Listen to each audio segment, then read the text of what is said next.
Hi friends, ఇదిగో మా అమ్మాయి 10th ఎగ్జామ్స్ అయితే రాస్తుందండి. ఈరోజైతే బయాలజీ ఎగ్జాము. ఇంకా ఎగ్జామ్స్ దగ్గరికి అందరు పేరెంట్స్ వస్తున్నారు మమ్మీ అని చెప్తే ఈరోజైతే వెళ్ళామండి. ఎగ్జామ్స్ అయితే బాగా రాశారంట. కొంచెం టఫ్గా వచ్చిందంట పేపరు, అయితే బాగానే రాశారంట. ఇంకా కొంచెం స్ట్రెస్ఫుల్లో ఉన్నారని చెప్పి బయటకి అయితే తీసుకొచ్చామండి. ఇంకా సూపర్ మార్కెట్కి అయితే తీసుకెళ్తే ఇంకా చాక్లెట్లు బిస్కెట్లు అయితే వాళ్ళ తమ్ముడికి తనకైతే తీసుకుంటుందండి. 10th చదువుతున్నా కూడా ఇంకా చిన్నపిల్లల మనస్తత్వమే. చాక్లెట్లు బిస్కెట్లే బయటికి వెళ్తే చాలు. ఎందుకంటే వాళ్ళు కూడా బాగా చదివి బాగా స్ట్రెస్ఫుల్లో ఉన్నారని, కొంచెం ఫ్రీగా ఉంటారని చెప్పి బయటకైతే తీసుకొచ్చాము. అసలు వాళ్ళకైతే ఉదయం 5 నుంచి నైట్ 10 దాకా కూడా వాళ్ళకి క్లాసులు స్టడీ అవర్సే జరుగుతుంటాయండి.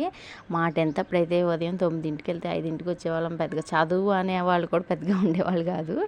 ఇంకా తన షాపింగ్ అయితే అయిపోయిందండి. ఇక నా షాపింగ్ అయితే మొదలు పెట్టాను. ఏదో ఇంట్లో చిన్న చిన్న వస్తువులు అయితే తీసుకున్నానండి. సబ్బులు, పేస్టులు, ఇంకా మన సంగతి తెలుస్తూనే ఉంటుంది కదా. ఈ వీడియోని లైక్ చేయండి, సబ్స్క్రైబ్ అయితే మర్చిపోండి.